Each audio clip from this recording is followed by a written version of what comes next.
Welcome back everybody, I'm your coach Marwan from Marwan Kilo Fitness and fitandleandad.com. On today's video we're going to talk about the biggest fat loss mistake you are making when it comes to losing belly fat. So I've spoken before about a lot of the mistakes that people make and I've counted them. I've done various videos about them, but probably the biggest one will be the one that I'm going to be talking about today. I'm going to give you a hint to what it is. So in everything in life, we've been always taught to do more and more and more. The more hours you do, the better paycheck you get at the end of the month. The more you practice, the better you become. The more you study, the better grades you get, and so on. If we talk about the 10,000 hours rule, again, the more you practice, the better and the quicker you're going to get towards your 10,000 hour rules. The more you walk, the more you run, the fitter you become, etc., etc. Except when it comes to losing fat, you were talking about hormones, okay? And hormones play a critical part. Now, the number one mistake that people make is do too much volume. Okay? And we've been brought up, or rather the magazines of this world have told us that we need to do higher reps to get the muscle cut. We need to do low reps to build the muscle. Now, you can't cut a muscle if you haven't got the muscle in the first place, okay? You cut the muscle by going into low percentage body fat. If you haven't got a low percentage body fat, you can do all the reps that you want, but you're not going to see the striations on the muscle or the different shapes, simply because you're not at a low enough body fat for it to actually appear, okay? No matter how many reps you do, whether it's 10, 20, or 30 reps per exercise. Now, the biggest hormone that you need to pay attention to when you're training and fat loss is the dreaded C word, which is cortisol. Now, cortisol is a stress hormone that comes from the adrenal glands. Okay, it's now, yes, it's stress, but it's a different kind of stress. It's a stress releases in response to a flight or fight situation. So flight, fight, or when you are training, you are going to release cortisol. Now, cortisol directly impacts protein synthesis. Or rather, sorry, impacts, or not impact, sorry, breaks down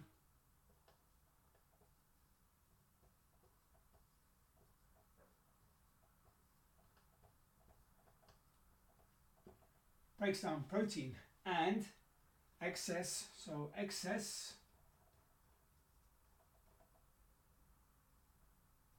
make sure to put that in brackets. Excess cortisol can break down protein, therefore it can reverse your gains.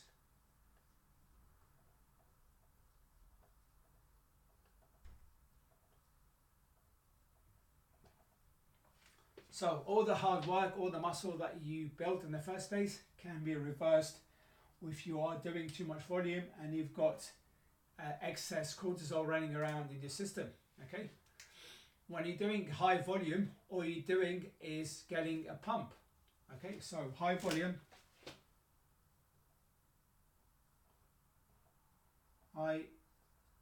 oops, why am I using my fingers when I've got the reps equals pump. Now the pump is important for muscle building and I've spoken about that before in previous videos, so make sure you check it out on my channel. Okay, but given that you're taking in less nutrients than you are, okay, the one benefit that you get from high rep training is that the pump and the increase causes an increase, because the pump is caused by an increase in blood flow. When you increase the blood flow, then what happens is you're moving more nutrients to the muscle, all those amino acids, but given that you're taking in less calories in the first place, i.e. you are in a hypocaloric diet, then it kind of negates the point. There's not much point doing it because you haven't got the that you're not eating the food in the first place to be able to do it. Okay, now when you're doing high reps, again, equals more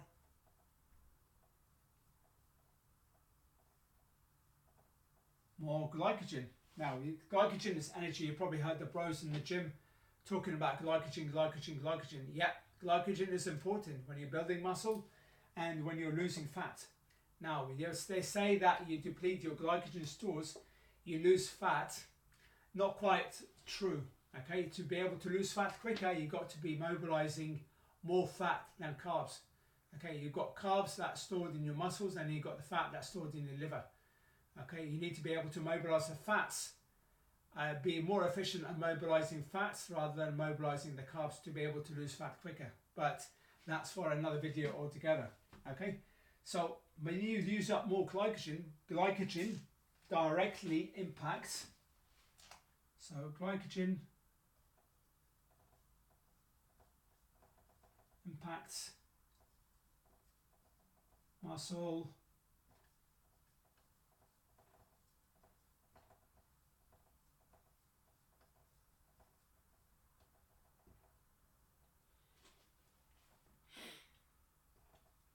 So glycogen directly impacts muscle protein synthesis.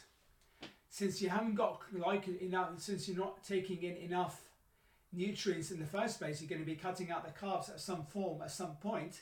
Okay, what you're doing is negating the whole. What you're doing is almost telling your body to reverse your gains, because you need more glycogen, but you're giving your body a lot less.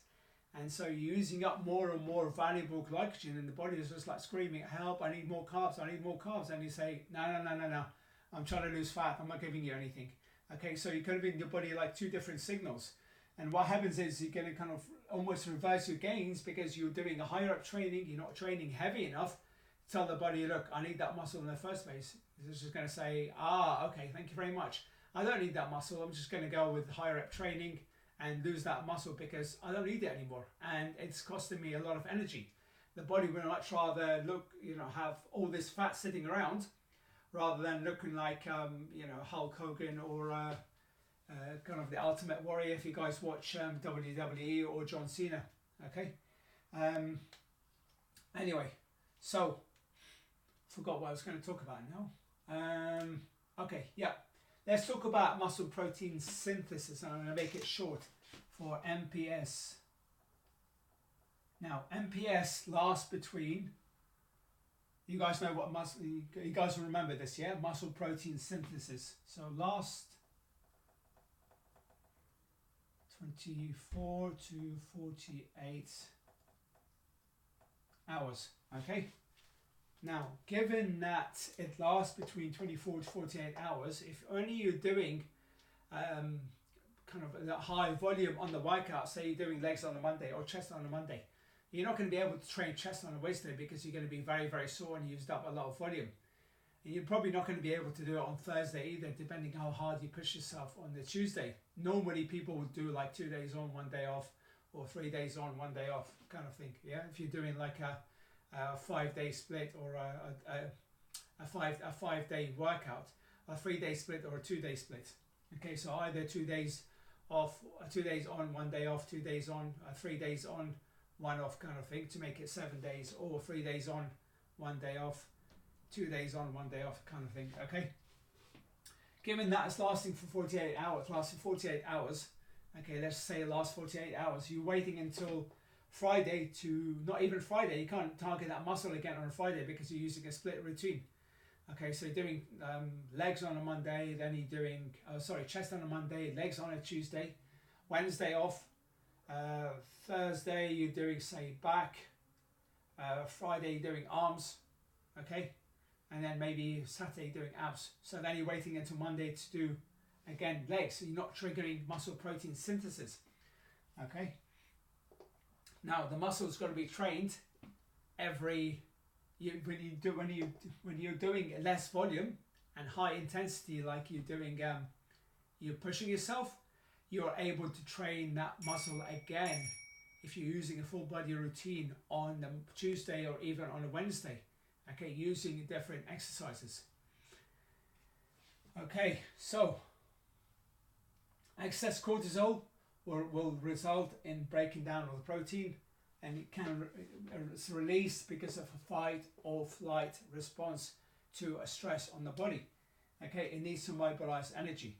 So the less stressed that you are, the higher protein synthesis that you can keep throughout the week, okay, the easier that you're going to be able to lose all that body fat. And one other thing, there is an inverse relationship.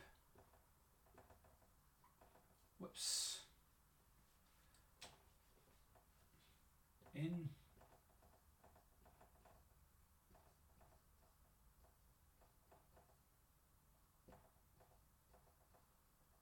Should just write bigger, shouldn't I? It makes it much easier to not worry about the quality of my handwriting. Inverse relationship between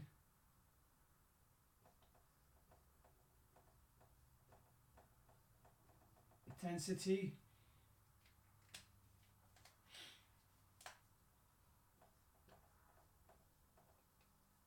and duration.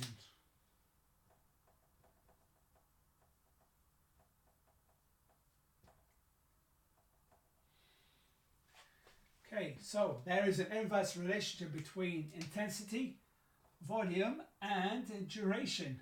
That means the higher your intensity is, the heavier you can go, the less volume and the less time that you can spend in the gym. Okay. Now, when you're training, the people who have done twice a day training, you know what it's like in the daytime, in the morning, and the afternoon. You're going to have very, very short workouts. So in the morning, you go and do a strength. So either like 10 sets of 1 or 10 sets of 2, for example, 10 sets of 3. Okay, by simply doing your kind of maximum 3 reps and resting, excuse me, sorry, resting up to like 30 seconds in between. Okay, and then going home and coming back like 6-8 hours later and doing more volume. But again, you're out in the gym in like 30 minutes. Okay, so there's like a kind of a triangle. If you take one out, and then the others kind of have to compensate. So if you're doing higher volume and higher duration, then your intensity is going to be lower because you're not able to push yourself. Unless, of course, you are somebody who's geared. Now, just to give you guys an example, the difference between somebody who is geared, i.e. on steroids, and someone who's natural, somebody who is on steroids will trigger muscle protein synthesis all the time without having to train. Okay, so they can do more frequency without actually without ever risking the kind of overtraining part, without really getting like increasing the amount of cortisol they release. Okay, somebody who is a natural, not on steroids, they can't play the same rules, and that's why you find that if you pick up any bodybuilding magazine and do the exercises that are on there or the programs, you are not able to complete the program. They'll tell you, oh, you failed the program. Rubbish, none of that, yeah. The reason why you can't do the program is nothing to do with you as such, it's to do with your makeup. So not makeup, it's to do with the fact that you are natural and these guys are kind of geared. So the volume is enough to actually to floor a gorilla. Okay, the amount of volume they use is enough to floor a gorilla. Anyway, so that's it, guys. I hope that you found this video helpful. Again, the biggest mistake you can do is do volume. You need to be in and out of the gym 25-35 minutes maximum, okay, in and out of the gym. Hit the body, a whole body training, intensity, and out you get, okay, and keep active outside the gym. You don't need to spend hours and hours and hours doing higher volume because all you're doing is eating into your glycogen stores. So one more thing I want to show you. Let's just say this is your baseline